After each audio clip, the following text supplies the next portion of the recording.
ആ പെൺകുട്ടിയെ വ്യക്തിഹത്യ ചെയ്യാൻ പോലും രാഹുൽ മാങ്കൂട്ടത്തിൽ ശ്രമിച്ചതായി പരാതിയിൽ പറയുന്നുണ്ട്.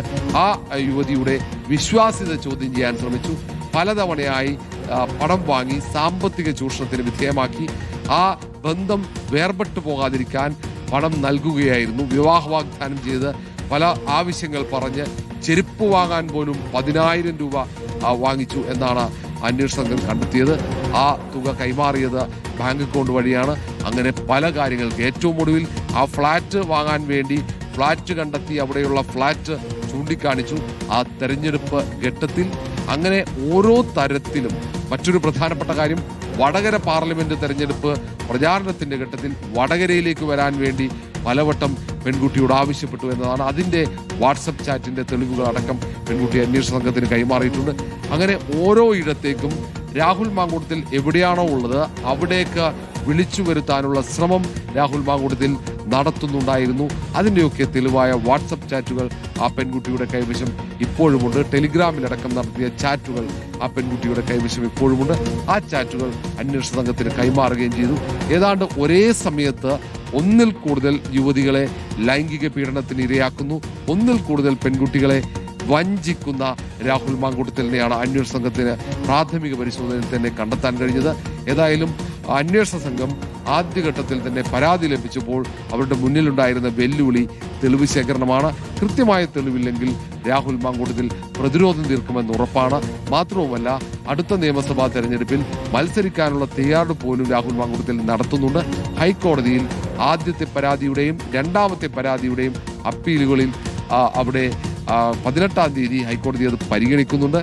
ആ 18-ാം തീയതി പരിഗണിക്കുന്ന ഘട്ടത്തിൽ രാഹുൽ മാങ്കൂട്ടത്തിനെതിരെ അതിനു മുമ്പ് നടപടി ഉണ്ടാകണം എന്ന ഒരു തീരുമാനത്തിലേക്ക് അന്വേഷണ സംഘം എത്തുകയായിരുന്നു. കാരണം ആ ഘട്ടത്തിൽ ഒരുപക്ഷെ എന്ത് തീരുമാനമാണ് കോടതിയുടെ ഭാഗത്ത് നിന്ന് വരുന്നത് എന്ന് വ്യക്തമല്ല.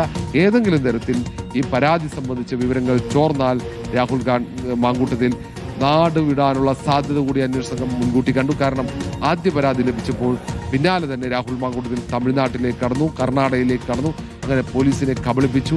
നിരവധി പോലീസ് ഉദ്യോഗസ്ഥന്മാർ കർണാടകയിലും തമിഴ്നാട്ടിലുമൊക്കെ ദിവസങ്ങളോളം രാഹുൽ മാങ്കൂട്ടത്തിനെ തിരഞ്ഞതാണ്.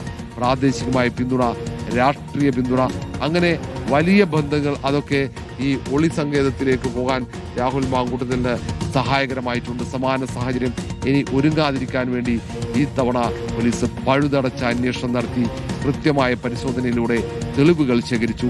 തെളിവുകൾ ശേഖരിച്ചതിന് ശേഷം ക്രൂരനായ ആ ലൈംഗിക പീഡനത്തിന് നേതൃത്വം നൽകുന്ന രാഹുൽ മാങ്കൂട്ടത്തിനെ വലയിലാക്കുകയായിരുന്നു. ഇനി ചോദ്യമുനയിലാണ് രാഹുൽ മാങ്കൂട്ടത്തിൽ. ആദ്യത്തെ 2 പീഡനത്തിന്റെ വിവരങ്ങൾ കൂടി രാഹുൽ മാങ്കൂട്ടത്തിൽ കൈമാറേണ്ടി വരും. മാത്രവുമല്ല, രാഹുൽ മാങ്കൂട്ടത്തിന്റെ മൊബൈൽ ഫോൺ ശാസ്ത്രീയ പരിശോധനയ്ക്ക് വിധേയമാക്കും. കാരണം ആദ്യം പരാതി നൽകിയ പെൺകുട്ടിയുടെ നഗ്ന ദൃശ്യങ്ങൾ രാഹുൽ മാങ്കൂട്ടത്തിൽ ചിത്രീകരിച്ചിട്ടുണ്ടെന്ന് പെൺകുട്ടി മൊഴി നൽകിയിരുന്നു. ആ ചിത്രങ്ങൾ ഉപയോഗിച്ച് രാഹുൽ മാങ്കൂട്ടത്തിൽ ഭീഷണിപ്പെടുത്തിയിട്ടുണ്ടെന്ന ആ യുവതിയുടെ മൊഴിയുണ്ട്. ആ ചിത്രങ്ങൾ പരാതി നൽകിയാൽ പുറത്തുവിടുന്നത് രാഹുൽ മാങ്കൂട്ടത്തിൽ യുവതിയെ ഭീഷണിപ്പെടുത്തിയെന്നാണ് മൊഴി. ആ മൊഴി പ്രാധാന്യത്തോടെ പരിഗണിച്ചുകൊണ്ടാണ് രാഹുൽ മാങ്കൂട്ടത്തിന് ഈ മൊബൈൽ ഫോൺ പരിശോധിക്കാൻ. പത്തനംതിട്ട എയർ ക്യാമ്പിൽ നിന്നുള്ള തത്സമയ ദൃശ്യങ്ങളാണ് റോഷിപ്പാൽ നമ്മൾ കാണുന്നത്. രാഹുൽ മാങ്കൂട്ടത്തിനെ ചോദ്യം ചെയ്യുന്നു. നിർണായക വിവരങ്ങൾ ലഭിച്ചതിന് പിന്നാലെ ആണ് പ്രത്യേക നീക്കത്തിലൂടെ അന്വേഷണ സംഘം രാഹുൽ മാങ്കൂട്ടത്തിനെ അറസ്റ്റ് ചെയ്തിരിക്കുന്നത്. പത്തനംതിട്ട എയർ ക്യാമ്പിൽ എത്തിച്ചിരിക്കുന്നു എന്നാണ് നമുക്ക് ലഭിക്കുന്ന വിവരം. ഏതായാലും ഔദ്യോഗികമായി തന്നെ അറസ്റ്റ് രേഖപ്പെടുത്തുകയും ചെയ്തിട്ടുണ്ട്. ഫോൺ കോൾ വിശദാംശങ്ങൾ പോലീസ് ശേഖരിച്ചിട്ടുണ്ട്. ബാങ്ക് അക്കൗണ്ട് വിവരങ്ങൾ ശേഖരിച്ചിട്ടുണ്ട്. വാട്സപ്പ് ചാറ്റുകൾ പോലീസ് പരിശോധിക്കുകയാണ്. ബലാത്സംഗം നടന്ന ഹോട്ടലിലെ രേഖകളും നിർണായക രേഖകളും അന്വേഷണ സംഘത്തിന് ലഭിച്ചിട്ടുണ്ട് എന്നാണ് നമുക്ക് മനസ്സിലാക്കാൻ സാധിക്കുന്നത്.